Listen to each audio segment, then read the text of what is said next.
Vincent Barrett stared at the framed photo on his desk. He and Melissa at her high school graduation, both smiling. It had been just the two of them since Diana's death 6 years ago. The day he'd married Diana, he'd made a promise to love her daughter Melissa as his own. And when cancer took Diana 3 years later, he kept that promise. "Mr. Barrett, your 3 o'clock is here." His assistant's voice crackled through the intercom. Vincent straightened his tie and cleared his throat. Barrett Construction had become one of Philadelphia's most successful development firms under his leadership, a leadership style that brooked no weakness and tolerated no betrayal. A reputation as a ruthless businessman had its advantages in this industry. His competitors feared him. His employees respected him. "Send them in." The door opened to reveal a striking woman with auburn hair and piercing green eyes. She extended her hand confidently. "Mr. Barrett, I'm Helen Mercer from Astoria Interior Design." Something about her smile made Vincent pause momentarily before taking her hand. It was calculating, almost predatory, yet undeniably magnetic. "Ms. Mercer, your portfolio impressed me. Let's discuss how your firm can handle the Riverside Tower project." 3 hours later, they were still talking, no longer about business. Helen was captivating, intelligent, and seemed genuinely interested in everything about him. It had been years since Vincent had felt this kind of connection. "I should go," Helen said, glancing at her watch. "But I've enjoyed this conversation more than any business meeting I've had in years." Vincent found himself asking, "Would you like to continue it over dinner?" Her smile widened. "I'd like that very much." Their courtship was a whirlwind. Helen fit into Vincent's world seamlessly, charming his business associates, showing interest in his work, and even attempting to bond with Melissa. But Melissa, now 19 and in her second year at Penn State, remained distant. "You barely know her, Dad," Melissa insisted during one of her weekend visits home. "Something feels off about her. The way she looks at your things when she thinks no one's watching." "That's enough," Vincent said firmly. "Helen makes me happy. I thought you'd want that for me." "I do," Melissa replied, her voice softening. "But not at any cost." Looking back later, Vincent would remember the way Melissa's eyes had hardened. The same expression Diana would get when she knew something no one else did and was figuring out what to do about it. 3 months after meeting Helen, Vincent proposed. That night, he received a text from Melissa. "We need to talk before the wedding. It's important." But when he called, she didn't answer. The Barrett estate sat on 2 acres in Philadelphia's mainline district, a stone mansion that had been in Vincent's family for generations. The wedding preparations transformed the gardens into a fairy tale setting, but tension hung in the air like the storm clouds gathering on the horizon. Vincent found Melissa in the library, staring out the window. She'd arrived only an hour before the ceremony was set to begin, ignoring his calls for days. "You're finally here," he said, closing the door behind him. Melissa turned slowly. "I almost didn't come. What's going on with you? This should be a happy day." "I found something, Dad, about Helen." Melissa pulled out her phone. "She's not who she says she is. I hired someone." Vincent cut her off. "You what?" "You investigated my fiancé." "Because I care about you." Melissa's voice rose. "Her design firm only existed for 8 months before you met. Before that, there's almost no trace of her. And there's more." A knock interrupted them. "Mr. Barrett, it's time." The wedding planner called through the door. Vincent looked at his stepdaughter, torn between anger and concern. "We'll talk about this later, whatever you think you found." "It'll be too late by then," Melissa whispered. She grabbed his arm. "Dad, please, don't marry her." For a moment, Vincent hesitated. In 6 years, Melissa had never steered him wrong. But Helen had brought light back into his life after years of loneliness. "I love her, Melissa. I'm sorry you can't accept that." The ceremony proceeded under darkening skies. As Vincent spoke his vows, lightning flashed behind the glass walls of the garden pavilion. Helen's smile never wavered. But once, just once, When the justice of the peace asked if anyone objected, her eyes flicked toward Melissa with something that looked almost like triumph. At the reception, Vincent noticed Melissa speaking intently with his longtime friend and family attorney, Calvin Thorne. Calvin had been skeptical about the speed of the relationship from the beginning. When Vincent approached them, they fell silent. "Enjoying the party?" he asked, unable to keep the edge from his voice. Calvin clapped him on the shoulder. "Just catching up with Melissa. College treating you well?" "I'm switching to cybersecurity," Melissa said, looking directly at Vincent. "I've discovered I have a talent for finding what people try to hide." Vincent opened his mouth to respond when Helen appeared at his side, slipping her arm through his. "There you are, husband. Our first dance is in 5 minutes. She nodded politely to Melissa and Calvin. "Excuse us, won't you?" As Helen led him away, Vincent glanced back to see Melissa watching them with tears in her eyes. Later that night, as the last guests departed, Vincent caught sight of Melissa slipping something into the pocket of his jacket where it hung in the cloakroom. By the time he reached the jacket, she was gone. In the pocket was a USB flash drive with a handwritten label, "Watch me." He almost confronted her immediately, but stopped himself. It was his wedding night. Whatever this was, it could wait until morning. Vincent woke to an empty bed. A note on Helen's pillow read, "Gone for a morning run. Didn't want to wake you. Love, H." The flash drive sat on his bedside table where he placed it the night before, its presence like a splinter in his mind.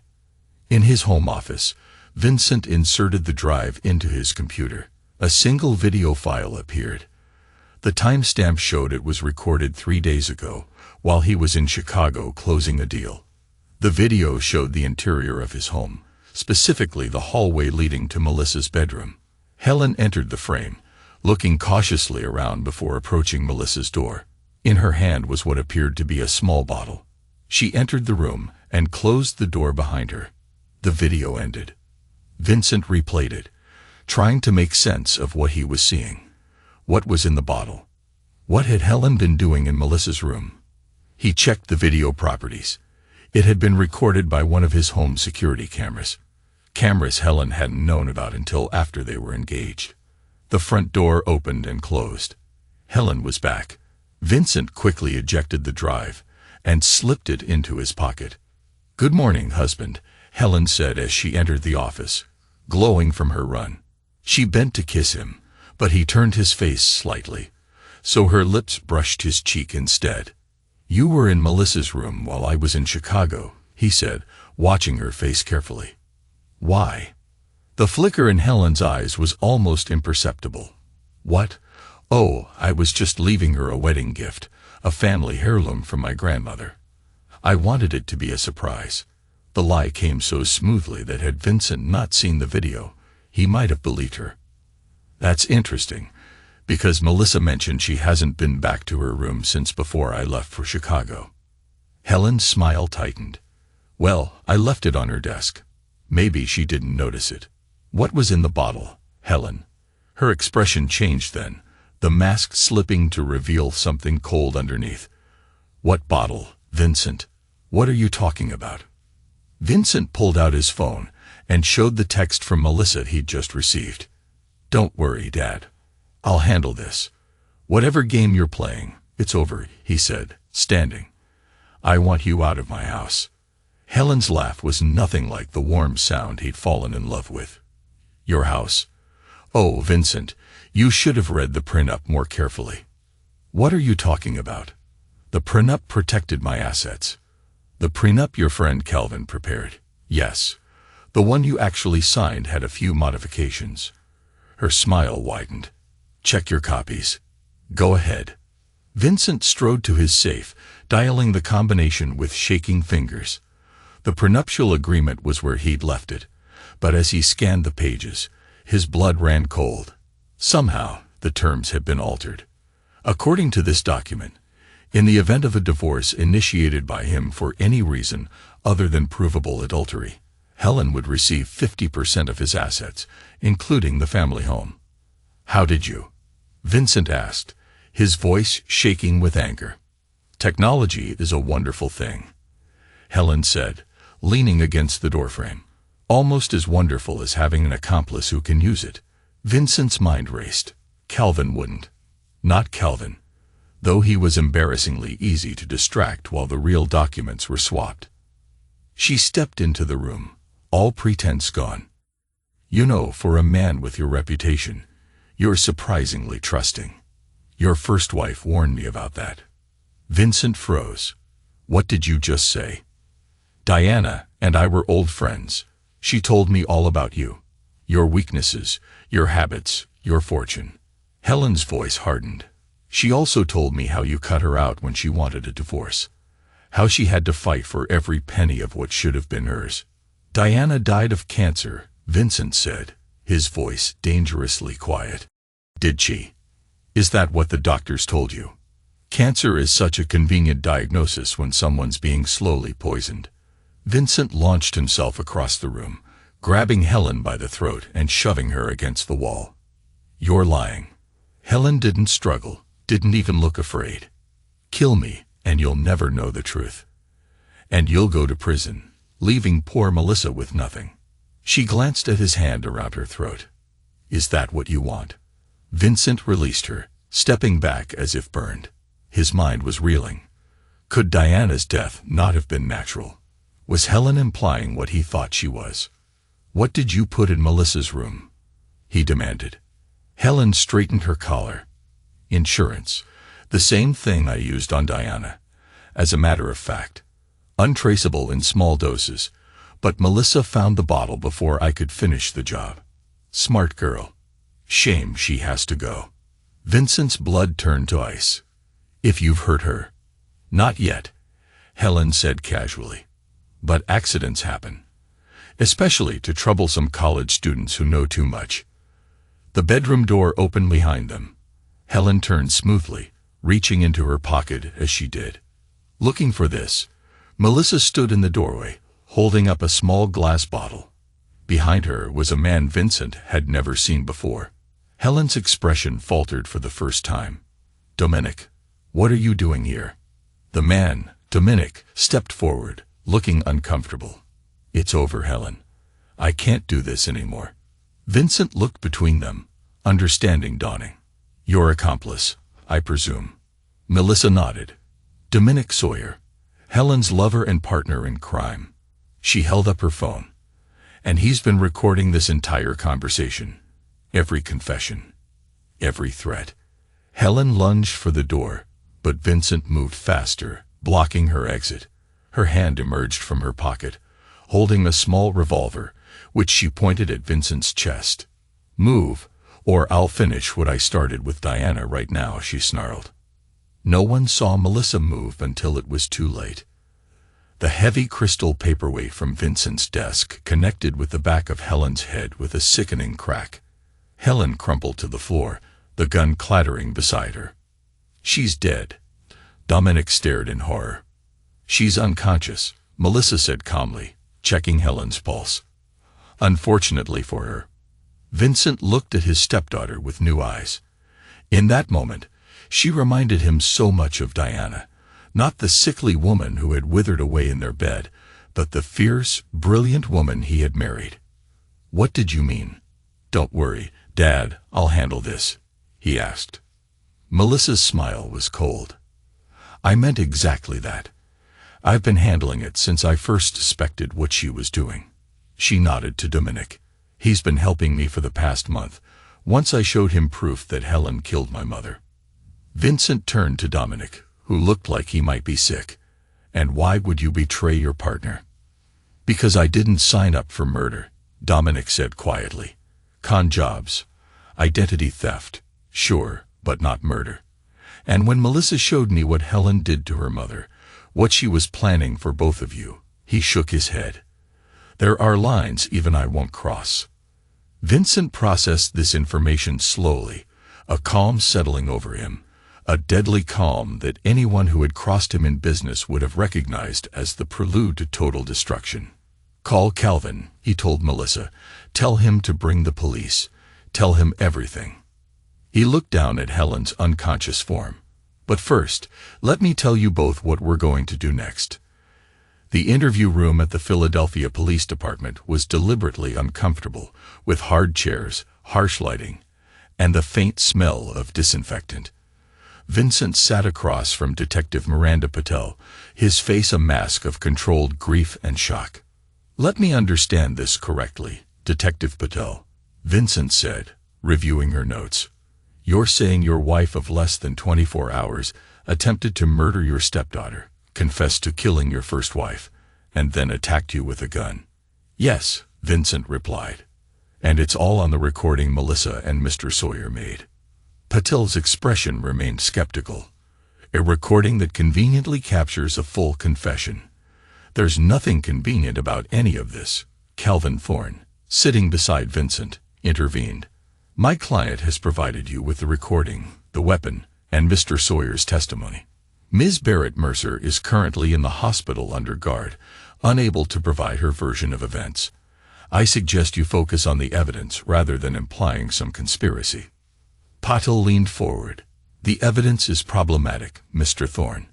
The timing of all this, one day after the wedding, with a prenuptial agreement that would significantly benefit Ms. Barrett Mercer in a divorce, raises questions about motive. Are you suggesting I orchestrated an elaborate scheme to frame my new wife, rather than simply not marrying her?"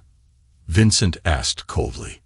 The rain-slicked streets reflected the harsh glow of the city lights, casting an eerie glow over the scene. Vincent stared out at the wet pavement, his mind racing with the implications of what he had just learned. "Do you believe Melissa's story?" Vincent asked, his voice steady despite the turmoil inside him. "That she suspected Helen from the beginning and managed to turn Dominic against her?" Calvin hesitated, choosing his words carefully. "Melissa is her mother's daughter. Perceptive, determined, and fiercely protective of you. You didn't answer my question. I believe she's telling the truth as she sees it. Whether that aligns with objective reality remains to be seen." Calvin sighed, his expression grave. "Vincent, the police will be watching you closely. Whatever you're planning." "I'm not planning anything, Calvin," Vincent replied, his voice flat. "I'm the victim here." Calvin's expression made it clear he didn't believe that for a second. "Just remember that revenge is rarely worth the cost." Vincent smiled thinly. "Who said anything about revenge? This is about justice." At home, Vincent found Melissa waiting in his study. Her room had been scrubbed clean. No sign of the confrontation remained. "The police have doubts," he said without preamble. Melissa nodded. "I expected that. Dominic is sticking to the story." "Is it a story, Melissa? Or the truth?" Her eyes met his steadily. "You saw the video. You heard her confession." "I did. I also know the prenup was altered.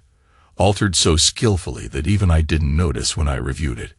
Vincent poured himself a scotch. "That's Dominic's work, I assume." "Yes. And you turned him against Helen. How exactly?" Melissa hesitated. "I found him first. Before I knew about Helen's plan for us. I was investigating her background and discovered Dominic. I confronted him privately, showed him what I'd found about Mum's death." "Which was what?" "Hair samples I'd saved from before she got sick. They showed elevated levels of thallium, a poison that mimics cancer symptoms. No doctor would have tested for it specifically unless they suspected poisoning."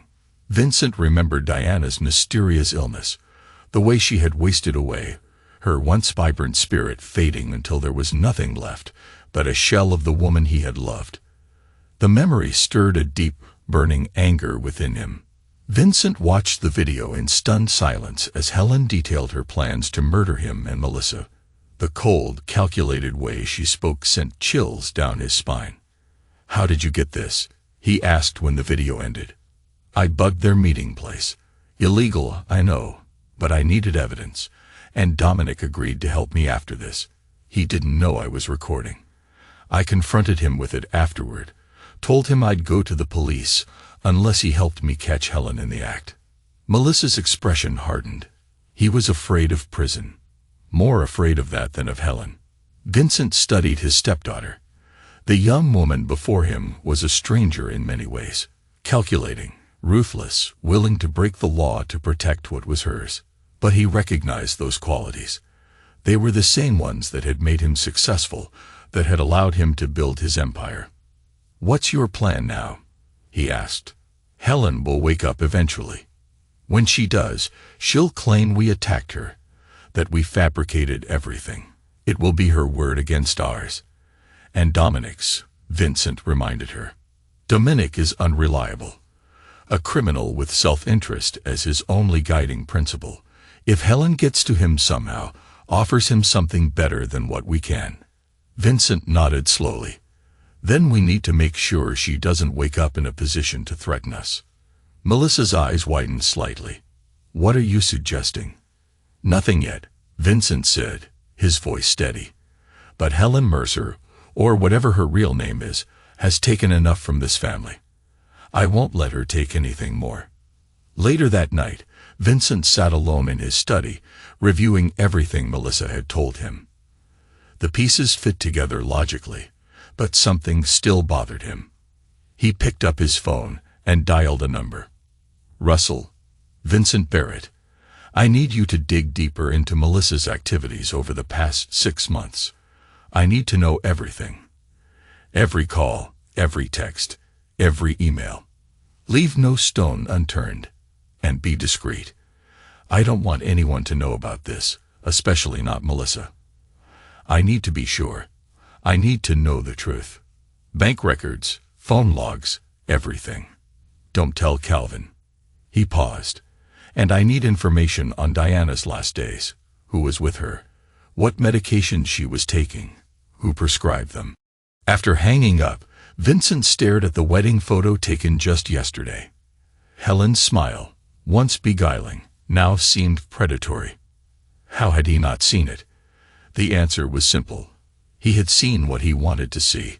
A second chance at happiness, a distraction from the cold emptiness Diana's death had left behind. Never again, he promised himself. Never again would Vincent Barrett allow emotion to cloud his judgment. From now on, he would trust no one completely, not even Melissa. Helen Mercer Barrett lay unconscious in the secure ward of Philadelphia General Hospital, machines monitoring her vital signs. Outside her room, an officer sat reading a newspaper. Inside, Vincent watched her breathe. "The doctors say the swelling in her brain is decreasing," said a voice from the doorway.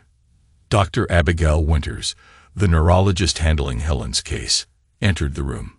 "She could regain consciousness any day now." "And when she does?" Vincent asked. "It's impossible to predict the extent of cognitive damage until she wakes up. She could be perfectly lucid, or she might have significant memory loss." Vincent nodded. "Thank you, Doctor." After Dr. Winters left, Vincent leaned closer to Helen's still form. "I know you can hear me," he whispered. "I know you're in there, plotting your next move. But you've underestimated what I'm willing to do to protect what's mine." A soft knock at the door interrupted him. Detective Pottle entered, her expression giving nothing away. "Mr. Barrett, visiting hours ended 30 minutes ago. I'm her husband, Detective. I'm allowed to stay." Patil moved to stand on the opposite side of Helen's bed. "Preliminary toxicology reports from your first wife's exhumation show elevated levels of thallium, consistent with long-term poisoning." Vincent felt a cold satisfaction. "So you believe me now?" "It supports your account, yes, but it raises new questions." Patil studied him. "For instance, how did your stepdaughter know to test Diana's hair for thallium poisoning specifically?" "You'd have to ask Melissa that." "I intend to. Along with how she managed to obtain samples from 6 years ago," Patil said, watching him. Vincent met her gaze evenly. "My daughter is extremely thorough, Detective. When she suspects something, she investigates thoroughly, a quality she inherited from her mother." Patil nodded thoughtfully. "We also found something interesting in Ms. Barrett Mercer's hotel room. A journal detailing her relationship with you and someone else, a lover who was helping her. Dominic Sawyer." "We've already told you about him," Vincent replied. "No, not Mr. Sawyer. The journal mentioned someone referred to only as him. Someone who approached Helen with the idea of targeting you specifically. Patel watched Vincent's reaction closely. Someone who provided personal details about your habits, your business, your family. Vincent's mind raced. Are you suggesting Helen had another accomplice? I'm suggesting the possibility that Helen Barrett Mercer may not have been the mastermind here. Patil moved toward the door. We'll be questioning Mr. Sawyer again tomorrow. Perhaps he can shed some light on who he might be. After Patil left, Vincent remained motionless, processing this new information. Could there be another player in this deadly game? Someone who had manipulated both Helen and Dominic. His phone vibrated with a text from Russell Nash. Found something. Meeting in 20. The usual place. The usual place was a bench in Fairmount Park overlooking the Schuylkill River. Vincent arrived to find the private investigator already waiting, a manila envelope in his hands. What did you find? Vincent asked, sitting beside him. Russell handed over the envelope. Bank transfers from an offshore account to both Helen Mercer and Dominic Sawyer, dating back 18 months. Substantial amounts. Vincent opened the envelope and scanned the documents. Who controls the account? That's where it gets interesting. The account was set up by a law firm that specializes in anonymity, but I managed to trace the origin of the initial deposit. Russell hesitated. It came from a trust fund. One that was established by you for Melissa on her 18th birthday. Vincent felt as if the ground had shifted beneath him. That's impossible. That account requires dual authorization, mine and Calvin's, for any withdrawal, not for the beneficiary. Once Melissa turned 18, she gained sole access. Russell pulled out another document. There's more. I looked into Diana's final days as you asked. Her primary nurse during home care was a woman named Margaret Sawyer. Sawyer, as in Dominic's mother. Yes, she died 3 years ago in a car accident. But before that, she worked for a home health care agency that specialized in terminal patients. Russell met Vincent's eyes, including your first wife. Vincent's mind struggled to make sense of these connections. Could Melissa have known Dominic before Helen entered their lives? Could she have been involved in Diana's death somehow? One more thing, Russell said. I checked Melissa's phone records for the past year. Numerous calls to a burner phone that also received calls from Helen Mercer's phone. The burner was deactivated 2 days before your wedding. Vincent stood abruptly. I need to speak with Dominic Sawyer. The police have him in protective custody. Find out where. Use whatever contacts you have. Vincent's voice was steel. I need to speak with him before the police question him again. Russell nodded. I'll call you when I have something. Vincent drove home in a daze, the pieces rearranging themselves in his mind. If what Russell had discovered was true, the implications were staggering. Could Melissa have orchestrated everything? But why? He had to find out before things spiraled further beyond his control. The house was dark when he arrived. No sign of Melissa. Vincent went straight to his study and unlocked the hidden safe behind his grandfather's portrait, a safe whose existence only he and Diana had known about. Inside was a flash drive containing Diana's personal files, which he had preserved after her death, but never had the heart to examine. Now he plugged it into his computer and began searching through years of emails, documents, and photos. Hours passed as he dug deeper into his dead wife's digital life, and then he found it. A folder labeled simply Insurance. Password protected with a phrase only Diana would know. Violet Eyes, the pet name she had called Melissa because of her unusual eye color. Inside the folder were documents that made Vincent's blood run cold. Medical records showing that Diana had been slowly poisoned over months, not with thallium as Melissa had claimed, but with arsenic. Photos of Diana with a young man who looked remarkably like a teenage Dominic Sawyer. And most damning of all, a video file. Vincent clicked play with shaking hands. The video showed Diana, already gone from illness, speaking directly to the camera. Vincent, if you're watching this, I'm gone. And you finally started asking the right questions. I wanted to believe it was just teenage rebellion, that she would grow out of it. But Melissa's obsession with you has become dangerous. The jealousy, the manipulation. I found evidence that she's been poisoning my food. Small amounts, not enough to kill quickly, but enough to make me sick over time. I confronted her, and she denied it, of course. But then things got worse. I'm not going to survive this, and I need you to know the truth. Melissa is not the daughter you think she is. The video cut off abruptly. Vincent stared at the screen in shock, his world collapsing around him. Could it be true? Had Melissa murdered her own mother out of some twisted jealousy, and then orchestrated this elaborate scheme with Helen, too? To what? What was the endgame? The sound of the front door opening jolted him back to reality. He quickly ejected the flash drive and slipped it into his pocket. "Dad, are you home?" Melissa's voice called from the foyer. Vincent took a deep breath, composing his features into a neutral expression before responding. "In my study." Melissa appeared in the doorway, her face tense. "Detective Patel called me in for questioning tomorrow morning. She mentioned some journal of Helen's." "Yes, she told me about it at the hospital. Apparently, Helen wrote about an accomplice called M." Vincent watched carefully for Melissa's reaction. A flicker of something. Surprise, fear, crossed her face before she controlled it. "That's ridiculous. I've never worked with that woman. She killed my mother." "Did she?" Vincent asked quietly. "The police found arsenic in your mother's remains, just as you predicted. They also found evidence of bank transfers from an offshore account to both Helen and Dominic, dating back 18 months. Substantial amounts." Melissa's eyes widened in feigned shock. "What are you talking about? I don't know anything about that." "Really? Because the account was set up using funds from the trust you inherited on your 18th birthday. The same trust that requires dual authorization for any withdrawal, unless it's the beneficiary making the request." Melissa's face paled, but she quickly recovered.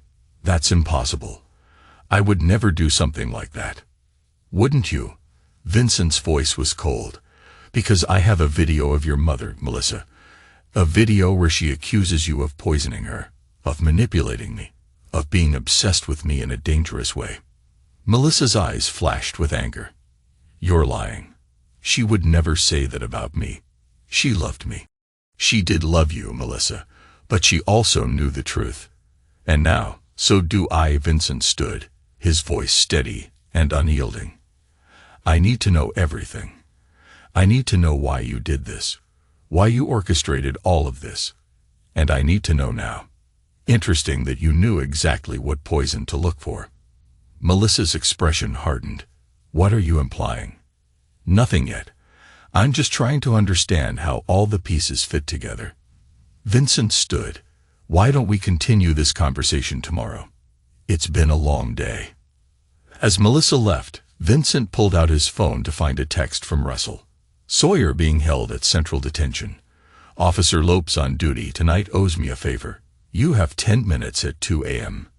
At exactly 2 a.m., Vincent was escorted into an interrogation room where Dominic Sawyer sat handcuffed to the table.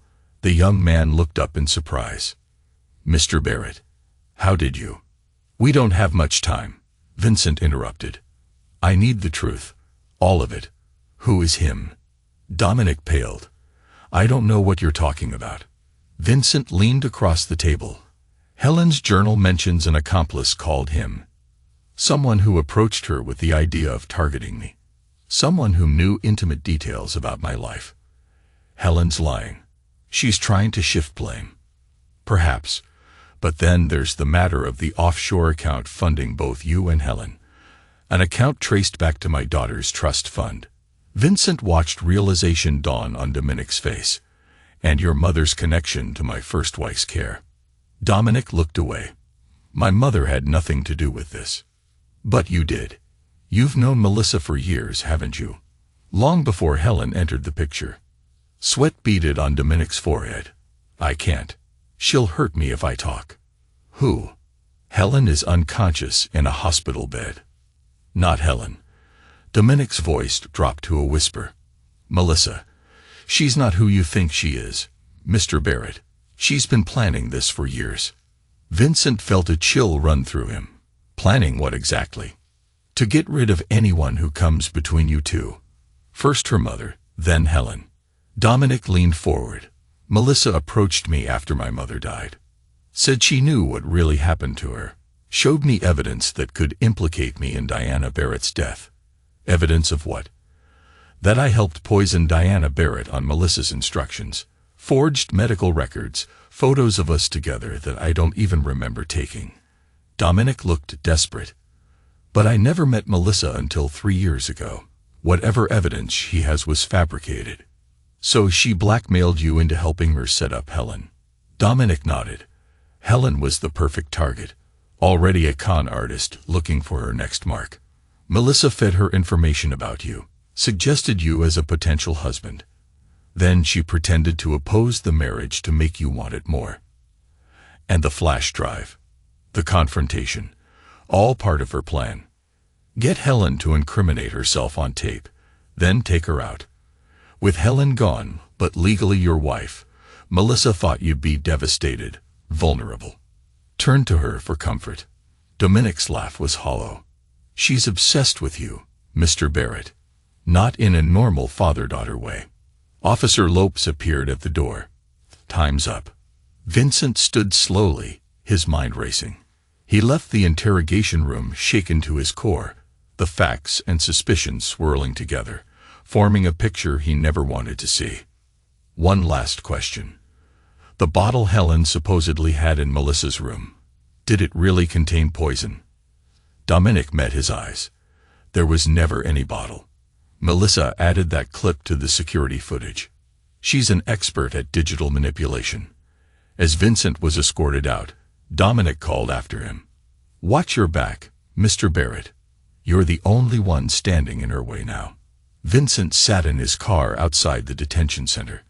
Diana's final warning echoed in his mind. The pieces were falling into place, forming a picture too horrific to contemplate, but too clear to deny. Melissa, the girl he had raised as his own daughter, the child he had protected and nurtured, had orchestrated a years-long scheme of murder and manipulation.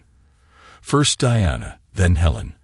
And if Dominic was to be believed, Vincent himself was the ultimate goal. But why? What could Melissa possibly want that she didn't already have? His phone rang. Calvin Thorne. Vincent, where are you? I've been trying to reach you for hours. I needed some time to think. Vincent replied carefully. Well, while you've been thinking, things have been happening. Helen's awake. Vincent gripped the phone tighter. What? Since when? About an hour ago. Detective Patel called me immediately. Helen's claiming that Melissa attacked her, that the recording was edited to incriminate her. And they believe her. They're investigating her claims. But that's not all. Melissa's disappeared. Vincent felt his heart rate accelerate. What do you mean, disappeared? She's not at the house, not answering her phone. The police want to pick her up for questioning this morning, but she was gone. Packed a bag. No note. I need to get to the hospital, Vincent said. Call Russell. Tell him to start tracking Melissa's movements. At Philadelphia General, Vincent found Detective Patel outside Helen's room, deep in conversation with Dr. Winters. Mr. Barrett, Patel said as he approached. Your timing is impeccable. Your wife has been asking for you. What's her condition? Vincent asked Dr. Winters. Remarkably good, considering the trauma. Some memory gaps around the assault itself, but otherwise cognitively intact. Patel studied Vincent. She's telling a very different story than the one you and your stepdaughter presented. I'd like to hear it from her directly, Vincent said. I thought you might. Just remember, this is now an active investigation. Anything said in that room could be used as evidence. Vincent nodded and entered the room. Helen lay propped up in bed, a bandage around her head. Her face was bruised, but her eyes were clear and focused. When she saw Vincent, she flinched. Stay away from me, she whispered. Vincent remained by the door. I'm not here to hurt you, Helen. Like you didn't hurt me before, she said, her voice trembling. You and Melissa planned this together. The wedding, the setup, everything. That's not what happened, is it? Vincent asked quietly. Melissa attacked you from behind while you washed. Vincent approached the bed slowly. Then explain why Diana's body contains thallium. Explain the video where you admit to killing her and planning to kill us both. What video? Helen's eyes filled with tears. Whatever recording you have was manipulated. Melissa is an expert at that sort of thing. Helen reached for his hand. Think about it, Vincent. Who benefits most from all this chaos? Not me. I'm lying in a hospital bed with police outside my door. Not Dominic, he's in jail. Only Melissa. Vincent withdrew his hand. And what would Melissa's motive be? You tell me. You're the one who raised her. Helen's voice hardened. But I've seen how she looks at you, how possessive she is. Did you know she threatened me the first time we met? Told me she'd destroy me if I tried to take you away from her. The conversation with Dominic replayed in Vincent's mind. She's obsessed with you, Mr. Barrett. Not in a normal father-daughter way. If what you're saying is true, Vincent said carefully, then Melissa orchestrated all of this, including our marriage. Yes, that's what I've been trying to tell the police. She wanted me discredited, imprisoned, or dead, leaving you vulnerable and dependent on her. Helen leaned forward. Ask yourself who identified the poison in Diana's body, who provided the evidence against me, who disappeared as soon as I regained consciousness. Vincent's phone vibrated with a text from Russell. Found her. Lake House. Coming alone. The Lake House, a property Vincent owned in the Poconos, used primarily in the summer, a property not listed in any of his public assets. I need to go, he told Helen abruptly. Vincent, wait. You can't leave me here. When Melissa realizes I'm awake and talking, the police are outside your door. You're safe. Vincent moved to leave, then paused. One question. The journal that mentions an accomplice called M. Did you write it? Helen frowned. What journal? I don't keep a journal. Vincent nodded, having expected that answer. Get some rest, Helen. We'll talk again soon. In the hallway, Detective Patel intercepted him. Leaving so soon? I have business to attend to. What did she tell you? Vincent considered his options carefully. If Helen was telling the truth, then Melissa was dangerous and potentially planning her next move. If Dominic was telling the truth, the same conclusion applied. But if they were both lying, if this was all an elaborate conspiracy against him, then revealing Melissa's location could put her in danger. Nothing I didn't already know, he said finally. Helen claims innocence, blames Melissa for everything, including Diana's death. Patel nodded. A convenient narrative. And yet, the physical evidence supports your original story. The poison in Diana Barrett's body matches what was found in the bottle from the security footage. Vincent's mind raced as he walked away, the weight of the situation pressing down on him. He needed to confront Melissa, to get to the truth once and for all. But he also needed to be careful. Melissa was cunning, manipulative, and now potentially dangerous. He couldn't underestimate her, not again. He had to be smart, had to be one step ahead of her. He had to end this, once and for all. The recording of Helen's confession, while potentially edited, contains voice patterns consistent with natural speech rather than digital manipulation. So you believe us now? I believe the evidence points more strongly to Helen's guilt than to a conspiracy between you and your stepdaughter. Patel stepped closer. But I also believe there's something you're not telling me. Somewhere you're about to go in a hurry. Vincent met her gaze steadily. My daughter is missing, Detective. Can you blame me for wanting to find her before Helen's accomplices do? And do you know where she is? I have ideas. Places she might go to feel safe. Patel seemed to weigh her options before responding. Find her, Mr. Barrett. But bring her in. Don't take matters into your own hands. The drive to the Poconos took nearly 2 hours, giving Vincent ample time to consider his approach. If Melissa had indeed orchestrated everything, confronting her directly could be dangerous. But he needed answers, needed to know if the girl he had raised as his daughter was capable of such elaborate, ruthless manipulation. The lake house stood isolated among snow-covered pines, its windows dark. Vincent parked some distance away and approached on foot, staying within the tree line. Through binoculars, he could see a single set of fresh footprints leading to the front door, and Melissa's car parked in the carport. As he neared the house, the sound of a vehicle approaching made him pause. A black SUV with tinted windows pulled up beside Melissa's car. The driver's door opened, and Russell Nash stepped out, looking around cautiously before approaching the house. Vincent frowned. He hadn't expected Russell to arrive for another hour at least, and why hadn't he called to confirm he'd found Melissa? Drawing his gun, a precaution he'd taken before leaving Philadelphia, Vincent moved closer, keeping to the shadows. Russell knocked on the front door, his hand inside his jacket in a way that suggested he was also armed. The door opened, and Melissa appeared.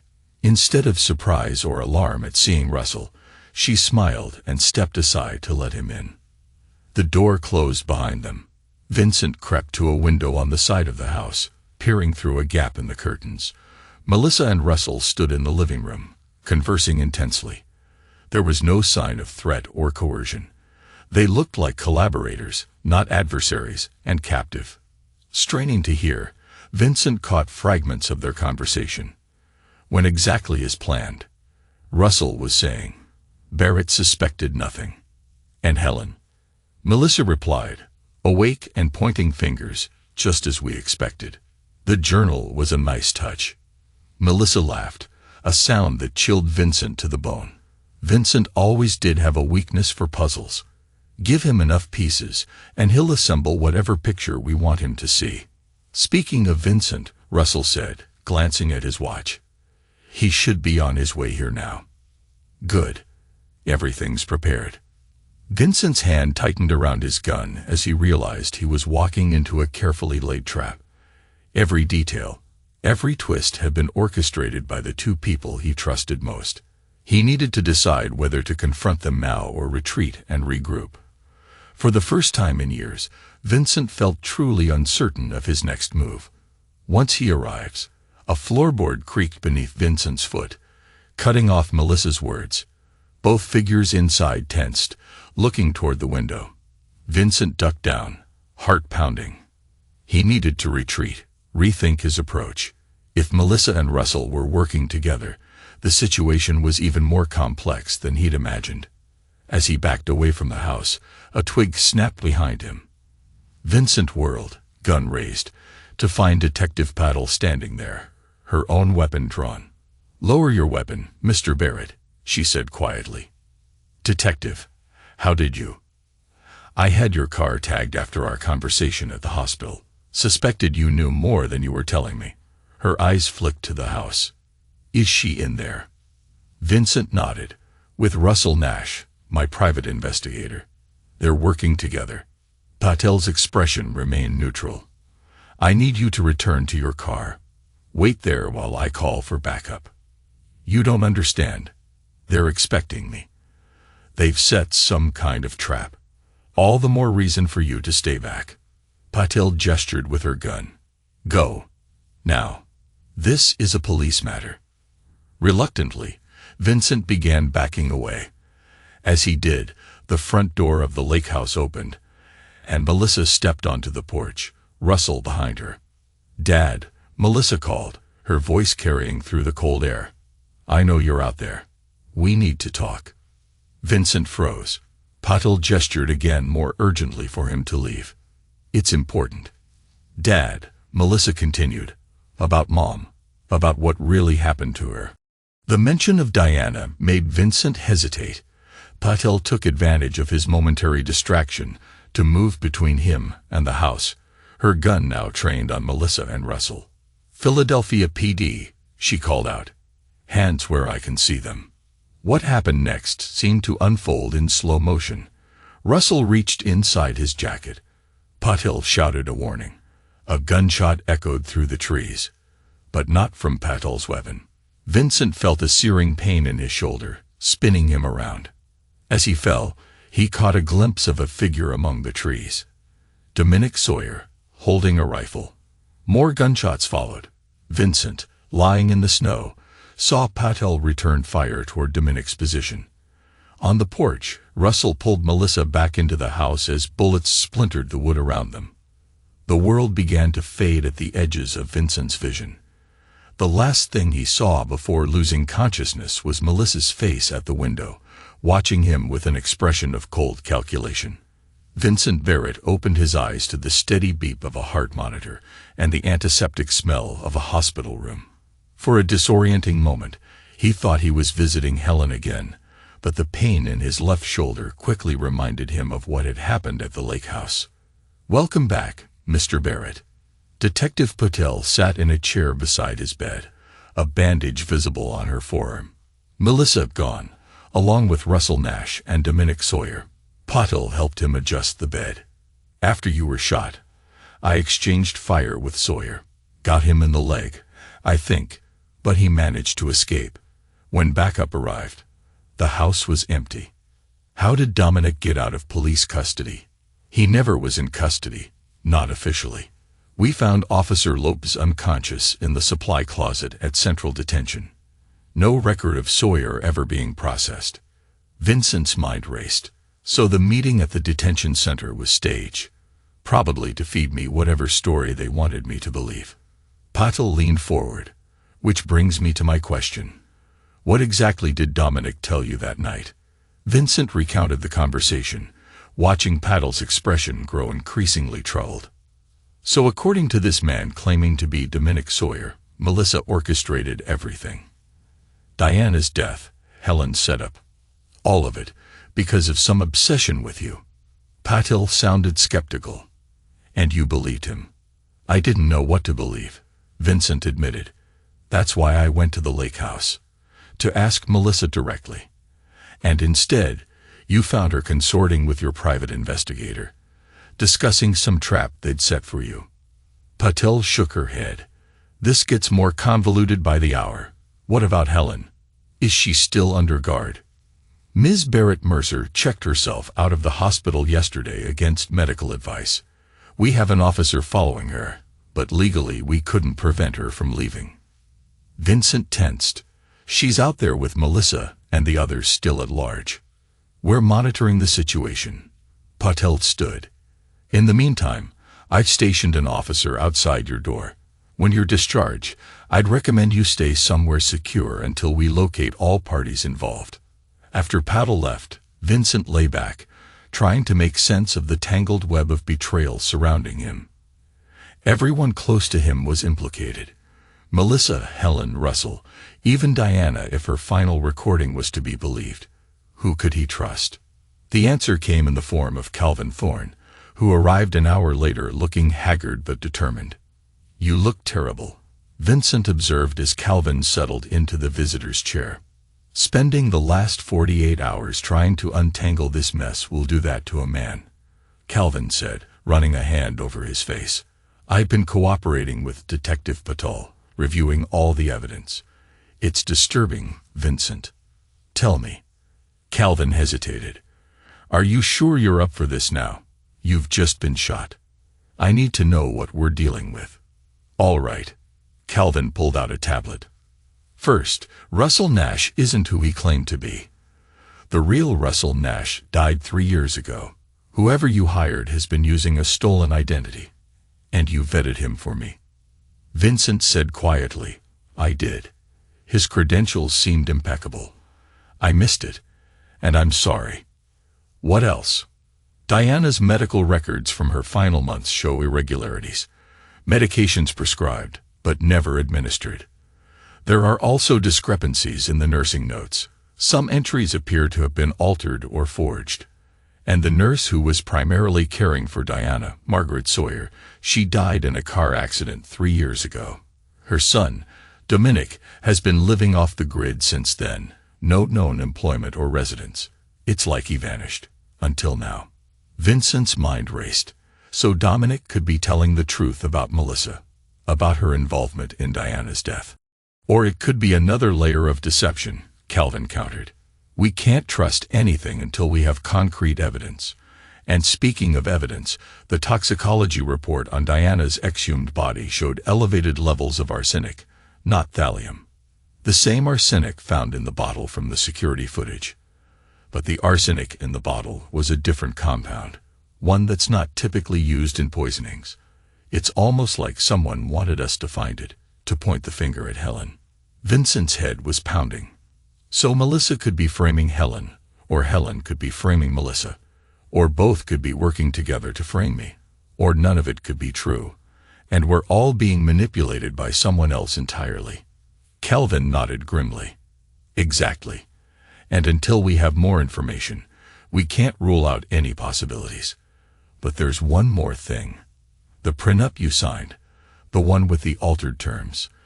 The original document was digitally altered, but the alterations were done by someone with access to your home office. Someone who knew your passwords, your security codes, someone close to you. Vincent's blood ran cold. Melissa. Or Helen, Calvin pointed out. Or even someone working with them. We need to consider every angle, Vincent, because whoever is behind this, they're smart, they're patient, and they're always one step ahead. Treatments documented, but never performed. Calvin looked up. And Melissa's trust fund, the one supposedly used to finance Helen and Dominic, doesn't exist. At least, not in the form described by Russell. Vincent frowned. What do you mean? I've managed all your financial affairs for 15 years, Vincent. I would know if Melissa had access to the kind of money needed to finance this operation. Calvin's voice hardened. Someone went to great lengths to create a paper trail implicating Melissa, while simultaneously setting up an entirely different trail implicating Helen. So both stories could be fabrications. Exactly. Which means someone else might be orchestrating everything. Someone who wants you to distrust both Melissa and Helen. Vincent considered this possibility. Or Melissa and Helen are working together, creating mutual suspicion as cover for their real plan. Possible, but unlikely given their mutual animosity. Calvin set down the tablet. I've taken the liberty of securing a safe house for you upon discharge. No one knows about it except me, and the security team I've personally vetted. Thank you, Calvin. But before I go into hiding, there's something I need you to do. Vincent described Diana's flash drive, and the video it contained. It's in my study safe. I need to know if that recording is genuine or another fabrication. Calvin promised to retrieve the drive and have it analyzed by experts. Before leaving, he hesitated at the door. Vincent, whoever is behind this has gone to extraordinary lengths to isolate you from everyone you trust. Be careful who you let close. Including you. Vincent asked with a grim smile. Calvin nodded solemnly. Including me. 3 days later, Vincent was discharged from the hospital. Following Calvin's security protocol, he was transported to a penthouse in a building owned by one of his shell corporations. The space was luxurious but fortress-like, with bulletproof windows and state-of-the-art security systems. As night fell on his first day there, Vincent stood at the window overlooking the city, his arm in a sling. Somewhere out there, the people who had tried to destroy him were plotting their next move. But Vincent Barrett had not built his empire by being passive. It was time to go on the offensive. His secure phone, provided by Calvin, rang from an unmarked number. Hello, Vincent. Helen's voice. Don't hang up. I need your help. Vincent's grip tightened on the phone. Give me one reason why I should help you. Because I can deliver Melissa and her conspirators to you. Helen sounded desperate. They're hunting me, Vincent. Russell Nash cornered me yesterday. If Calvin's security team hadn't arrived when they did, how did you get this number? Calvin gave it to me. He's been helping me stay ahead of them. Vincent frowned. Calvin hadn't mentioned any contact with Helen. Why would they be hunting you if you're working with them? I'm not. That's what I've been trying to tell you. Melissa set me up from the beginning. Helen's voice broke. I admit I'm not innocent. I've done things in my past I'm not proud of, but I never poisoned Diana, and I never planned to hurt you or Melissa. The confession on tape was edited from multiple conversations. Voice manipulation software is remarkably advanced these days. Helen paused. Vincent, I know you have no reason to trust me, but right now we're both targets of the same people. What do you want from me? A meeting. Just you and me. No police. No Calvin. No security. I have evidence that will make everything clear. She named a location, a public park in Center City. Tomorrow at noon. Come alone, or I'll disappear and you'll never know the truth. After Helen hung up, Vincent called Calvin immediately. Did you give Helen my secure number? A pause. No, that number is known only to me and Detective Patel. Helen just called me on it. Said you've been helping her evade Russell and the others. Vincent, I haven't spoken to Helen since before the lake house incident. Calvin's voice was tight with concern. This is a trap. They're trying to lure you out. Or Helen really does have information, and someone wants to prevent her from sharing it. Vincent made a decision. I'm meeting her tomorrow, but not alone, and not without precautions. The following day, Vincent arrived at the designated park 15 minutes early, accompanied by 2 plainclothes security professionals from Calvin's team. Detective Patel had been informed of the meeting, but agreed to maintain distance unless signaled. Vincent sat on a bench overlooking a small pond, scanning the area constantly for signs of threat. At precisely noon, a young woman in a red coat approached and sat beside him. Mr. Barrett, she said quietly, Ms. Mercer sent me. She couldn't come herself. It wasn't safe. Who are you? Audrey Mercer, Helen's sister. The young woman looked nothing like Helen. Her features were softer, her manner more hesitant. Helen asked me to give you this. She handed over a small USB drive similar to the one Melissa had given him. What's on it? Vincent asked. The truth about who's really behind everything. Audrey glanced around nervously. Helen said to tell you she's going to Brookhaven. She'll wait for you there for 3 days. Brookhaven. What does that mean? I don't know. It's just the message she gave me. Audrey stood. She also said to warn you about Calvin. He's not who you think he is.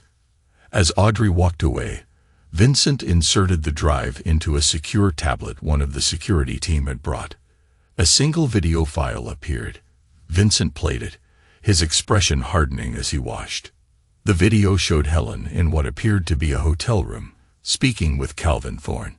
The timestamp indicated it was from 6 months ago, before Vincent had even met Helen. Is everything in place? Calvin was asking. Yes, Vincent Barrett won't know what hit him. Helen's laugh was cold. By the time we're finished, his precious company, his reputation, everything he values will be mine. And you'll have your share, of course. And the stepdaughter. She could be a problem. Melissa. She's been taken care of. The evidence we've planted will ensure she's seen as the mastermind behind everything. Vincent will never trust her again. What about Diana's recording? A masterpiece of digital manipulation, if I do say so myself. She never suspected a thing before she died. Helen smiled. Poor Vincent. He'll never know it was his trusted friend who orchestrated his destruction. The video ended. Vincent sat frozen, his world shifting once again. Calvin, his oldest friend, his most trusted advisor, had betrayed him, had been plotting his downfall for months, possibly years. His phone rang. Speak of the devil. Calvin, Vincent answered, keeping his voice neutral. Vincent, our analysts have examined Diana's recording. It's been tampered with. Extensively. Is that so? Yes. Whoever created it used sophisticated AI to generate Diana's voice, saying things she never actually said. The video itself is compiled from multiple sources. Calvin sounded genuinely disturbed. Someone went to extraordinary lengths to make you distrust Melissa. And what about Helen? The confession Melissa recorded also manipulated, but more subtly. Actual statements taken out of context and reassembled. Calvin paused. Vincent, I'm starting to think everyone in this scenario has been played against each other by some unseen puppet master. An interesting theory. Vincent watched as Detective Patel approached the park, having been signaled by one of his security team. Calvin, I need to go. We'll talk later. Vincent handed the tablet to Detective Patel, who watched the video in grim silence. Thorne has been orchestrating this from the beginning, she asked when it finished. Apparently. But at this point, I don't know what to believe anymore. Vincent described his conversation with Calvin. Everyone is accusing everyone else. Every piece of evidence is supposedly fabricated. There's one way to cut through all this, Patel said. Bring all the players together in one place. Force a confrontation where the truth has nowhere to hide. And how do we do that? Melissa, Russell, and Dominic are in the wind. Helen is supposedly waiting for me at some place called Brookhaven, and now Calvin appears to be implicated as well. Brookhaven. Patel's expression changed. That's not a place, Mr. Barrett. It's a code name. When I was investigating Helen's background, it appeared in some of her communications. I believe it refers to a contingency plan, a final move in whatever game she's playing. Vincent stood, decision made. Then that's where I need to go. Wherever Brookhaven is, it seems to be the center of this web. You realize this could be another trap? Almost certainly. But I'm tired of being manipulated, Detective. It's time to force their hand. Patel nodded slowly. I'll need to bring in my superiors on this. We'll monitor the situation closely. Do what you need to do. Vincent turned to leave, then paused. If I don't come back, or contact you within 48 hours, presume the worst. And make sure everyone involved is brought in for questioning. No one is above suspicion anymore. Patel met his eyes. Be careful, Vincent. For your own sake. He offered a thin smile. I don't intend to let anyone set the final terms of this story but me. With every step away from that park bench, Vincent steeled himself for whatever awaited at Brookhaven. The last move in a deadly game where trust and truth were luxuries no one could afford. There's one person we haven't considered in all this, Audrey Mercer. Helen's supposed sister. Supposed. I've never heard Helen mention a sister before today. And the woman looked nothing like her. Patel's eyes widened slightly. Give me a description. After Vincent described Audrey, Patel pulled out her phone and showed him a photograph. Is this her? Vincent stared at the image of the young woman he'd just met. Yes. Who is she? Margaret Sawyer, Dominic's mother. Patel put away her phone. Who is supposedly dead. The pieces were rearranging themselves yet again. If Margaret Sawyer was alive and posing as Helen's sister, it suggested an even deeper conspiracy than Vincent had imagined. I need to find Brookhaven, he said. Now. Brookhaven isn't a place, Calvin insisted over the phone.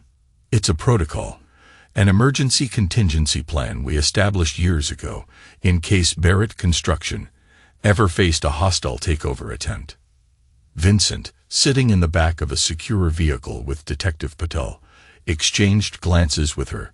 He had decided not to confront Calvin directly about the video, needing to maintain the illusion of trust until he understood the full scope of the betrayal. Explain, he said simply.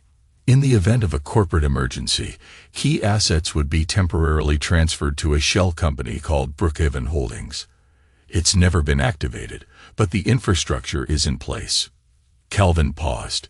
If Helen knows about Brookhaven, she had access to inside information about your company's emergency protocols. Or she's working with someone who did, Vincent replied, watching Patel pull up information on her tablet. Brookhaven Holdings, she said. Registered 5 years ago, with an address at 4200 Riverside Drive. Vincent frowned. That's the Riverside Tower project, my company's current development. The building is still under construction, isn't it? Patel asked. The main structure is complete. Interior work is ongoing. Vincent's mind raced. Helen's design firm was contracted for the interior, giving her legitimate access to the building, even after hours. Patil was already dialing. "I'll have a tactical team meet us there." "No," Vincent said sharply. "If this is a trap, a show of force could escalate the situation. Besides, we don't know who we can trust among your colleagues." Patil hesitated, then nodded. "Just my partner and 2 officers I personally trust. They'll maintain perimeter surveillance only." "Agreed." Vincent turned back to the phone. "Calvin, I need you to activate the Brookhaven protocol. Make it look legitimate. Papers filed. Transfers initiated. The works." "Vincent, are you sure?" "Once started, the process takes time to reverse. I'm sure Helen wants Brookhaven activated for some reason. Let's see what happens when she gets her wish." After ending the call, Vincent sat back, trying to anticipate what awaited them at Riverside Tower. Patil watched him with a calculated expression, a mix of wariness, determination, and hope that the truth was finally within reach. Even as the city skyline approached and the unfinished tower loomed on the horizon, Vincent harbored no illusions that the night would deliver easy answers. But at least for the first time, every key player in this deadly game was converging on one place: the heart of Brookhaven, where all secrets would finally have to face the light. Helen's smile was cold. Or was it just another Barrett cover-up? "This building, Vincent, is a monument to your family's legacy of deceit. And tonight, it becomes the stage for your final act." Patil's grip tightened on her weapon. "What are you talking about, Helen?" Helen gestured to the blueprints. "Look closely. See the markings. Those are the locations of the old chemical storage tanks, the ones that were supposedly removed and disposed of safely. But they're still here, buried beneath our feet, and they're leaking again." Vincent's mind raced. "That's impossible. The site was cleared decades ago." "Is it, Vincent?" Helen's voice was laced with venom. "Or is it just another lie to protect the Barrett name? This building was always meant to be your downfall, a symbol of your family's corruption, hidden in plain sight." Patil stepped forward, her voice steady. "And what's your role in all this, Helen? The puppet master pulling the strings, or just another pawn in this twisted game?" Helen laughed, a sound that echoed eerily through the empty space. "A little of both, detective. I was hired to ensure this project went according to plan, to make sure Vincent Barrett got exactly what he deserved. But along the way, I found myself enjoying the performance a little too much." Vincent's blood ran cold. "Who hired you, Helen?" Before she could respond, the sound of footsteps echoed from the stairwell. Melissa emerged, flanked by Russell and Dominic, all of them armed. Behind them, Calvin Thorne appeared, his expression unreadable. "Well, isn't this cozy?" Melissa said, her voice dripping with sarcasm. "The whole family together at last."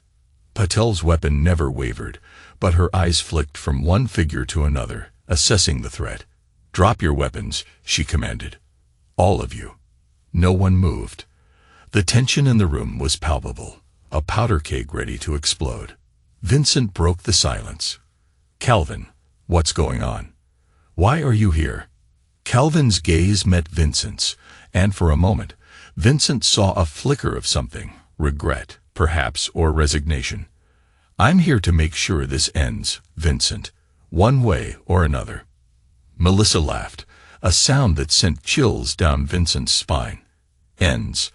This is just the beginning, Dad. The beginning of a new chapter for the Barrett family. A chapter where you're not in control." Helen stepped closer to Vincent, her voice low. "You should have listened to Diana, Vincent.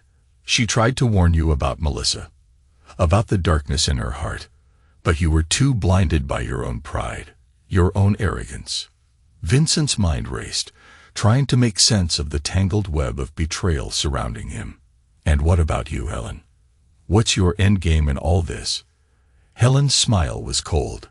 "Revenge, Vincent. Sweet, delicious revenge. For everything your family has taken from mine. For the lies, the deceit, the corruption that has defined the Barrett name for generations." Patil's voice cut through the tension. "Enough. Drop your weapons, all of you." But no one moved. The standoff continued, each side waiting for the other to make the first move. The night was far from over, and the truth was still buried beneath layers of deceit and manipulation. As the wind howled outside, the stage was set for a final deadly confrontation.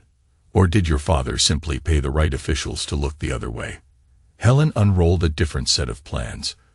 These are the original environmental impact studies, the ones that never made it to the EPA. Vincent glanced at the documents, recognizing his father's signature. Where did you get these? From Diana. Your first wife was quite the researcher, especially when it came to protecting her daughter from potential harm. Helen's expression hardened. She discovered these reports while investigating a cluster of rare cancers in this neighborhood. Cancers like the one that killed her. Patil moved closer, examining the documents. You're suggesting Diana Barrett was researching Barrett Chemical when she became ill. Not just researching. She was building a case against Barrett Construction for knowingly developing contaminated land. Helen looked directly at Vincent. Land that was poisoning people. People like her. Vincent's mind reeled. That's impossible. Diana never mentioned any of this to me. Of course not. She knew you'd choose the company over the truth, just like your father did. Helen's voice was bitter. She'd reached out to me for help. I was an environmental advocate then, before life forced me into less reputable work.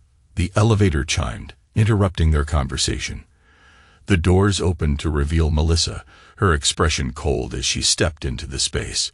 Behind her was Russell Nash, or whoever he really was. Well, this is cozy, Melissa said, taking in the scene. I see Helen's playing the victim card again. Melissa. Vincent studied his stepdaughter, searching for signs of the girl he had raised. Is it true? Was Diana investigating Barrett Chemical before she died? Melissa's eyes flickered to the blueprints. Yes. Mom was convinced the company was responsible for the cancer cluster in this area. She was gathering evidence for a class action lawsuit. And you never told me. She made me promise not to. She knew how you'd react. Melissa moved further into the room, maintaining distance from both Vincent and Helen. After she died, I continued her work. That's how I met Helen. Helen laughed harshly. Met me? Is that what you call it?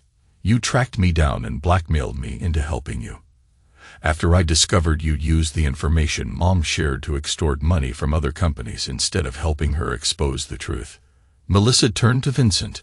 Helen was never an interior designer, Dad. She was a con artist who specialized in corporate blackmail. When Mom realized what Helen was doing with her research, she threatened to expose her. So Helen poisoned her, Russell interjected, speaking for the first time. At least that's the story Melissa told me when she hired me to help set up Helen. Vincent looked between them, the pieces finally starting to align. You're not Russell Nash. No, the name's Paul Winters, ex-FBI, cybercrime specialist. He shrugged. Melissa offered me a lot of money to create digital evidence against Helen. Money from a fund Diana had set up before her death. The elevator chimed again. This time, Calvin Thorne emerged, followed by a woman Vincent recognized as Audrey Mercer, Margaret Sawyer, and a young man who must be the real Dominic. I see everyone got the invitation, Calvin said, surveying the gathering. Though I'm a bit surprised to see you here, Vincent. I thought you'd have figured it out by now. Figured what out? Vincent asked. Tension building as the players in this deadly game assembled. That there are no innocents in this room, Calvin replied. Every person here has blood on their hands, including you. Detective Patil, her weapon still drawn, moved to position herself so she could observe everyone. I think it's time someone told the whole truth, starting with who really killed Diana Barrett. A moment of silence fell over the gathering. Then, unexpectedly, Margaret Sawyer stepped forward. I did, she said simply. I administered the poison under Helen's direction. Small doses in Diana's food over months. Vincent felt as if he'd been struck. Why? What had Diana ever done to you? Nothing. But my son was dying, and Helen offered to pay for experimental treatment if I helped her. Margaret looked at Dominic, who stood pale and silent beside her. He had the same rare cancer that was affecting this neighborhood. The same cancer Diana was investigating. Helen hired you to kill Diana? Patil asked, seeking clarification. Not exactly. Margaret glanced at Helen, who nodded slightly. Helen approached me initially about helping gather evidence for Diana's lawsuit. I was a home health aide with access to multiple families in the affected area. But then Calvin Thorne offered me a different arrangement. All eyes turned to Calvin, who remained impassive. Barrett Construction stood to lose billions if Diana's lawsuit succeeded, Calvin said matter-of-factly. Not to mention the criminal charges your father would have faced had the truth about the chemical plant come to light. So you had Diana killed to protect the company. Vincent's voice was deadly quiet. I had Diana removed to protect you, Vincent. She was going to destroy everything your family had built. Calvin's expression softened slightly. I've spent my entire career safeguarding the Barrett legacy. I couldn't let her tear it down. Melissa stepped forward, trembling with rage. You murdered my mother to protect a corrupt company. And then let me believe Helen was responsible. Helen was responsible, Calvin countered. She took my money and arranged everything through Margaret. I merely provided the motivation and the funds. Helen shook her head. Don't try to minimize your role, Calvin. You threatened my life if I didn't coordinate Diana's accident. You're the one who suggested using thallium to mimic cancer symptoms. And after Diana died, Melissa continued, her voice raw, you realized I was continuing her work. So you orchestrated this entire elaborate scheme to discredit me in Dad's eyes. Vincent's mind raced, trying to find a way out of the deadly stalemate. You're bluffing. Patel, call your partner. Have them confirm. Patel hesitated, then slowly reached for her radio with her free hand. Dispatch, this is Detective Patel. I need confirmation on officer. Calvin's shot rang out, shattering the radio before Patel could complete the call. I'm afraid that won't be necessary, Detective. You see, I've taken precautions to ensure our privacy tonight. Patel's expression darkened, but she kept her weapon steady. You won't get away with this, Calvin. Too many people know the truth now. Calvin shrugged. Perhaps. But I've always been a gambler, Detective. And I'm willing to bet that by the time anyone realizes what's happened, it will be too late. Barrett Construction will be mine. And there will be nothing Vincent or anyone else can do to stop it. Vincent's grip tightened on his gun. You underestimate me, Calvin. I won't let you take what's mine. Calvin's smile was cold. You have no choice, Vincent.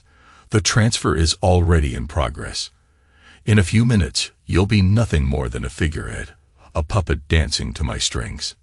Melissa, who had been silent until now, stepped forward. You won't get away with this, Calvin. I won't let you. Calvin's eyes flicked to her, his expression dismissive. You're in no position to threaten me, Melissa.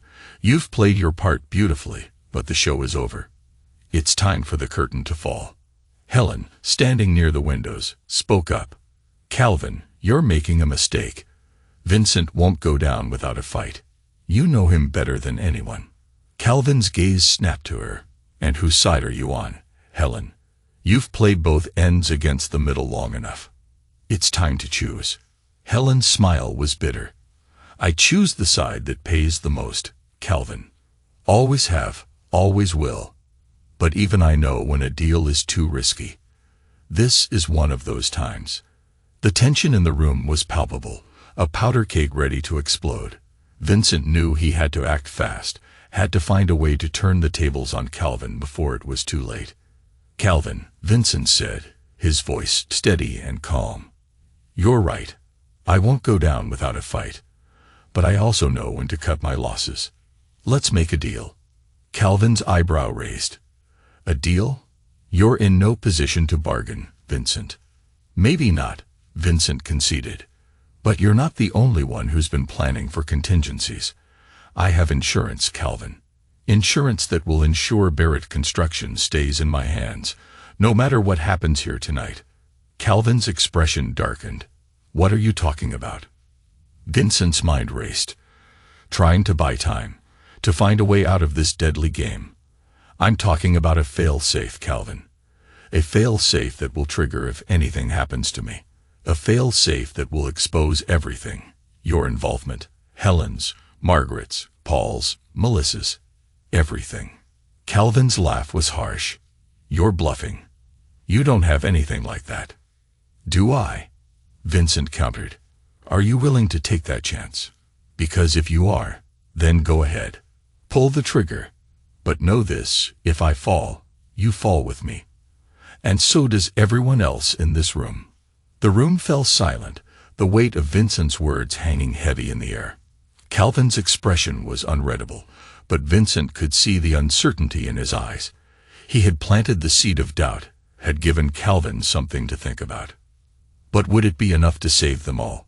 Or would the night end in a hail of gunfire, leaving nothing but blood and betrayal in its wake? Paul, whose real name was revealed to be Paul Winters, had been arrested and was awaiting trial for his role in the conspiracy. Melissa, despite her involvement, had been granted immunity for her cooperation in bringing down Calvin and exposing the truth about Barrett Construction. Vincent placed the violets on Diana's grave, their purple petals a stark contrast against the green grass. I'm sorry it took me so long to see the truth, Diana, he whispered. Sorry I let pride and ambition blind me to the corruption that had taken root in our family. But I see it now, and I promise you, I'll make things right. He turned to find Melissa standing a few paces away, her eyes reflecting the same mix of sorrow and determination he felt. I'm glad you came, she said softly. Vincent nodded, gesturing to the grave. I owed her that much, and more. Melissa joined him, her voice barely above a whisper. I never wanted any of this, Dad. I just wanted to honor Mom's legacy, to finish what she started. But I let my anger and my grief consume me. I let it turn me into someone I'm not proud of. Vincent looked at her, seeing not the manipulative schemer he had believed her to be, but the young woman he had raised, flawed and hurting. We both made mistakes, Melissa, but it's not too late to make things right. Melissa met his gaze, tears welling in her eyes. I hope you can forgive me someday, Dad, for everything I've done, for the pain I've caused you. Vincent reached out, pulling her into a tight embrace. I already have, Melissa. We both have a lot of healing to do, but we'll do it together, as a family. As they stood there, the weight of their shared past and the promise of a brighter future hanging heavy in the air, Vincent knew that the road ahead would be long and difficult. But he also knew that with Melissa by his side, he could face whatever challenges lay ahead. The sound of footsteps approaching interrupted their moment. Detective Patel came into view, her expression serious but kind. Vincent, Melissa, I'm glad I found you both here. Vincent turned to her, his voice steady. What is it, Detective? Patel took a deep breath. Calvin Thorne has been found dead in his cell. Suicide, by all accounts. But there are some things you should know before the story hits the news. Vincent's expression darkened, but he nodded. Tell us. Patel recounted the details of Calvin's final hours, his desperate attempts to contact old allies, his frantic scribblings in his cell's notebook. He was trying to tie up loose ends, Vincent. Trying to ensure that Barrett Construction would fall, even if it meant taking you down with it. Melissa's grip tightened on Vincent's arm. But you stopped him. Patel nodded. With your help, Vincent. The evidence you provided, the testimonies from Helen, Paul, and even Dominic, it was enough to dismantle the web of deceit Calvin had spun. Enough to clear your name and expose the truth about Barrett Construction. Vincent looked down at Diana's grave, a sense of peace washing over him. Then it's finally over. Patel's voice was gentle. Not quite. There's still the matter of the company, Vincent. The EPA is investigating the environmental impact of the Riverside Tower project, and the FBI is looking into the financial irregularities that Calvin orchestrated. But with your cooperation, I believe we can bring those responsible to justice and ensure that Barrett Construction is held accountable for its past actions. Vincent met her gaze, his resolve unshakable. "I'll do whatever it takes, detective. Whatever it takes to make things right. For Diana. For Melissa. For the truth." As they stood there, the wind rustling the leaves above, Vincent knew that the battle was far from over. But he also knew that with the truth on his side, and with Melissa by his side, he could face whatever challenges lay ahead. And he could finally, truly honor the legacy of the woman who had loved him enough to warn him, to fight for him, even from beyond the grave. But she had also saved his life, had stood by his side as they navigated the treacherous waters of betrayal and redemption. And in the end, wasn't that what family was about? Forgiving, healing, moving forward together. "We rebuild," Vincent said, his voice steady and sure. "We find a way to use the skills and resources we have to make a difference. To honor Diana's legacy, to honor the truth." Melissa's eyes shone with unshed tears. "I'd like that, Dad. I'd like that very much." Vincent reached out, taking her hand in his. "Then that's what we'll do. Together."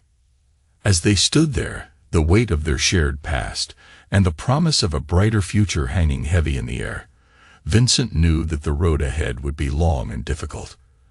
But he also knew that with Melissa by his side, he could face whatever challenges lay ahead. The press conference was a whirlwind of cameras, microphones, and intense scrutiny. Vincent stood at the podium, Melissa by his side, and recounted the sins of Barrett construction. He spoke of the environmental impact studies that had been buried, the lives that had been ruined, the legacy of deceit that had defined his family's company for generations. "We are here today to acknowledge our role in this tragedy," Vincent said, his voice steady and unyielding. "To take responsibility for the harm we have caused, and to commit to a future where profit does not come at the expense of people's lives." The room was silent, the weight of his words hanging heavy in the air. Then, slowly, the reporters began to ask their questions. Vincent answered them all, his honesty and sincerity disarming even the most skeptical among them. As the conference drew to a close, Vincent looked out at the sea of faces, seeing not just reporters, but the families whose lives had been forever changed by Barrett Construction's greed. And he knew, in that moment, that he was doing the right thing. That he was finally, truly honoring the legacy of the woman he had loved, the woman who had tried to warn him, to protect him, even from beyond the grave. After the press conference, Vincent and Melissa walked back to the Barrett estate, the weight of the day's events pressing down on them. As they entered the house, Vincent turned to Melissa, his expression serious. "There's something I need to tell you," he said. "Something I should have told you a long time ago." Melissa looked at him, her eyes filled with a mix of curiosity and trepidation. "What is it, Dad?" Vincent took a deep breath, the words he had rehearsed in his mind, 1,000 times, suddenly feeling inadequate, insufficient.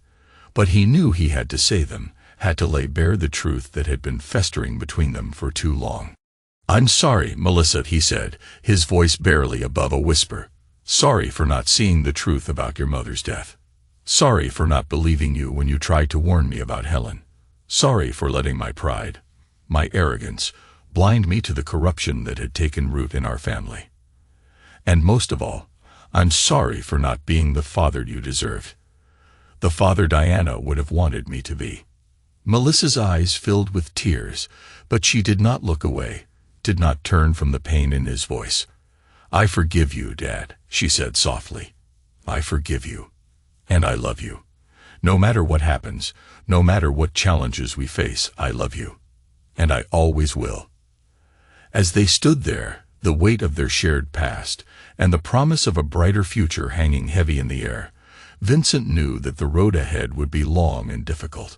But he also knew that with Melissa by his side, he could face whatever challenges lay ahead. And he could finally, truly honor the legacy of the woman who had loved him enough to warn him, to fight for him, even from beyond the grave. Melissa stood near the front, her expression proud and hopeful. For a moment, Vincent let himself simply look at her, the daughter of the woman whose integrity had set this all in motion, and the partner who, through storm and fire, had become his greatest source of strength. This center exists because of the determination of one woman, my late wife, Diana Barrett, whose courage to pursue the truth ultimately saved countless lives, and whose insistence on justice forced us all to reckon with the past. Vincent continued. It's also built on the hope that our mistakes, however grievous, can be transformed into something better. That legacy is not just what we leave, but what we choose to repair. The crowd listened, moved to silence as Vincent described the journey from corporate giant to humble advocate, the road from powerful reputation to genuine redemption. He spoke of the lessons learned, about transparency, about the cost of secrecy, about the pain and necessity of truth. He closed, "We can never undo the harm that was done. But with this center, with the research and care that will happen here, we can try to ensure fewer families suffer as we did. That is our promise. That is Diana's legacy." The applause was warmer now, no longer simply polite, but full of genuine respect. As the ceremony ended, Vincent stepped aside from the podium, feeling lighter than he had in years. Melissa joined him, slipping her arm through his. "She would have loved this," she said quietly, her eyes shining. Vincent smiled, placing his hand gently over hers. "She would have loved you. I do." They watched as children in hospital gowns released balloons in the healing garden, their laughter echoing beneath the hopeful spring sky. Around them, life was moving forward, wounded, changed, but not defeated. As the crowd dispersed, Vincent found himself standing alone for a moment, breathing in the scent of new flowers and renewed purpose. For the first time since Diana's death, he felt truly at peace. Whatever might come, he knew he had finally chosen integrity, not power, rebuilding instead of revenge. Redemption had come at a painful price, but as the sun brightened over the Diana Barrett Memorial Research Center, Vincent Barrett understood that from the ashes, something far better had been born, and he was at last ready to embrace it. Melissa asked, her voice softening slightly. "She's been cooperating with the prosecution, you know, testifying against Calvin, providing evidence against Paul and the others. She's trying to make amends in her own way." Vincent's expression didn't change. "Helen made her choices long before she ever crossed paths with us. She can't undo the harm she caused, just as Calvin can't. But unlike him, she seems willing to face the consequences of her actions." Melissa nodded, looking out at the garden. "She's been writing to me, you know. Apologizing, trying to explain. She says she never meant for any of this to happen, that she was just trying to survive in a world that had dealt her a bad hand." Vincent's voice was cold. "Her excuses mean nothing to me, Melissa. She played her part in this tragedy, and now she has to live with the consequences, just like the rest of us." Melissa turned back to him, her eyes searching his face. "And what about me, Dad? Have I lived with the consequences of my actions? Have I made amends for the things I did?" Vincent looked at her, seeing the sincerity in her eyes, the pain in her voice. And for a moment, he let himself consider the possibility that she had truly changed, that she had learned from the past, and was now committed to a better future. "You've done more than most, Melissa," he said finally. "You've helped build this center. You've testified against Calvin. You've worked tirelessly to make things right. But the past is never truly behind us, is it? We carry it with us, always. And we have to choose, every day, whether to let it define us or to move forward, despite it." Melissa reached out, taking his hand in hers. "I choose to move forward, Dad. With you. Together." Vincent looked down at their joined hands, feeling a sense of peace wash over him. Whatever the future held, whatever challenges lay ahead, he knew that with Melissa by his side, he could face them. And he could finally, truly honor the legacy of the woman who had loved him enough to warn him, to fight for him, even from beyond the grave. As they stood there, the weight of their shared past, and the promise of a brighter future hanging heavy in the air, Vincent knew that the road ahead would be long and difficult. But he also knew that with Melissa by his side, he could face whatever challenges lay ahead. And he could finally, truly honor the legacy of the woman who had loved him enough to warn him, to fight for him, even from beyond the grave. I've done terrible things, Mr. Barrett. Some for money, some out of desperation, many out of fear. I realize now there's a certain justice in the way things have turned out for me. Dominic's gaze moved to the research center, its shining facade catching the late sun. But maybe what you've built here will tip the scales a little. Make the next Dominic Sawyer's life better than mine. Vincent nodded, the bitterness in Dominic's words not lost on him. That's the intent. This center, the foundation. They are meant to make amends for all the harm we've done, knowingly or not. Dominic's hand trembled on the armrest. Before I go, I wanted you to know, before all this, before Calvin, before Helen, before Melissa, your wife helped my mother once. Diana paid off our medical debts anonymously. My mother never forgot that kindness, even when times got hard and choices got darker. Surprise filled Vincent's face. Diana never told me that. Dominic managed a weary smile. She didn't need to. She just did what she thought was right. After a moment, Vincent extended his hand. Dominic struggled, then took it, his grip surprisingly strong despite his frailty. Thank you, Dominic, for your honesty. Dominic released his hand, closing his eyes with obvious effort. Try to make the world a little better, Mr. Barrett, even when no one's watching. Vincent watched as the car pulled away, leaving him and Melissa standing together beneath the modern awning, the research center behind them alive with possibility. Inside, children played in waiting rooms. Scientists debated in glass-walled labs. Lives were being changed, because one woman and one family chose the harder path of justice over comfort, of truth over secrecy. Melissa slipped her arm around Vincent's waist. Are you all right? He looked down at her, seeing both Diana and his own journey reflected in her steady gaze. Let's go home, Melissa. There's still work to do. And as they walked away, Vincent felt, at last, a cautious hope take root. Redemption was not a gift, but a choice, made daily, in memory and in action. For Diana, for Melissa, for all those who would come after. The last chapter was not an ending, but a beginning. I made my choices. He handed Vincent a thumb drive. This contains everything I know about Calvin's other operations, other companies, other cover-ups. I thought the Foundation might find it useful. Vincent accepted the drive cautiously. Why give this to me now? Because unlike the others, I never had a choice. My mother gave me one when she poisoned Diana to pay for my treatment, but I never asked for that sacrifice. Dominic's eyes were clear and direct. I'm not seeking forgiveness, Mr. Barrett, merely the chance to do one right thing before the end. After Dominic's car pulled away, Vincent stood silently, the thumb drive heavy in his hand. Will you use it? Melissa asked, coming to stand beside him. Yes, Vincent decided. After our security team verifies the information, Diana's work won't be complete until all of the guilty parties face justice. As they entered the research center, Vincent caught sight of his reflection in the glass doors. Older now, harder in some ways, perhaps wiser in others. The past 2 years had stripped away everything he once valued. Wealth, status, business success. What remained was a man defined solely by his principles, his determination, and his capacity for both mercy and ruthlessness. The road ahead would continue to be difficult. There would be more battles, more revelations, more painful truths to confront.